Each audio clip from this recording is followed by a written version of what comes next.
Vijayawada central నియోజకవర్గంలో శ్రీకృష్ణాష్టమి వేడుకలు వాడవాడలా ఘనంగా జరిగాయి. ఈ క్రమంలో పాయకపురం రవీంద్ర థియేటర్ సమీపంలో ప్రబోధ సేవా సమితి ఆధ్వర్యంలో కృష్ణాష్టమి వేడుకలు అత్యంత వైభవంగా నిర్వహించారు. ఈ వేడుకలలో పాల్గొన్న మేయర్ రాయన భాగ్యలక్ష్మి, ఎమ్మెల్యే బోండా ఉమామహేశ్వరరావు శ్రీకృష్ణ భగవానుని ఆశీస్సులతో రాష్ట్ర ప్రజలందరూ సుఖ సంతోషాలతో ఉండాలని ఆకాంక్ష వ్యక్తం చేశారు.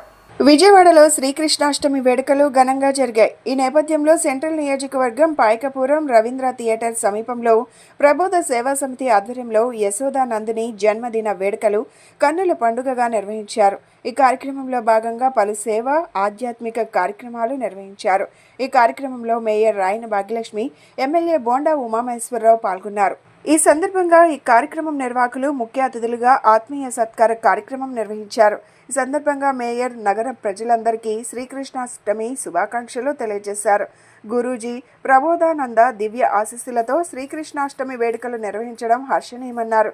మన సంస్కృతి సాంప్రదాయాలు నేటి తరానికి తెలియచెప్పే విధంగా పండుగ పర్వదిన వేడుకలు నిర్వహించడం అభినందనీయమన్నారు. ప్రబోధ సేవా సమితి హిందూ జ్ఞాన వేదిక ప్రతినిధి తిరుపతిరావు మాట్లాడుతూ, మన పండుగలు పర్వదినాలు దేవాలయాల విశిష్టత, గీతా సారాంశం, ఆధ్యాత్మిక రహస్యాలు వంటి వాటిని నేటి తరానికి తెలియజేస్తూ ప్రబోధ సేవా సమితి హిందూ జ్ఞాన వేదిక నిర్వహిస్తున్న కార్యక్రమాలను నగరవాసులు సద్వినియోగం చేసుకోవాలన్నారు.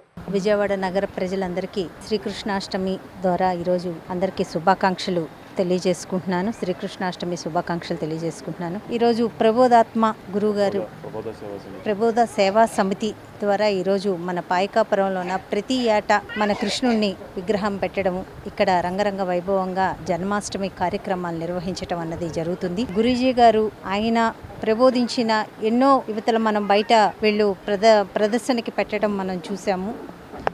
ఏదైతే మనం తల్లి తండ్రి గురువు అన్నదానికి అర్థం కానీ, దీపం పెట్టేదానికి అర్థం కానీ, లేకపోతే ఆకు ఒక్కకి అర్థం కానీ, ప్రతి ఒక్కటి ఏదైతే మన సంస్కృతి సాంప్రదాయాలు ఉన్నాయో అవి ఈరోజు ఉన్న పిల్లలకి కానీ జనరేషన్ కానీ తెలిసే విధంగా చాలా చక్కగా గురూజీ గారు ఏదైతే వీళ్ళకి బోధించారో అది ప్రతి ఒక్కటి అక్కడ ఒక పోస్టర్ రూపంలోన పెట్టడం జరిగింది.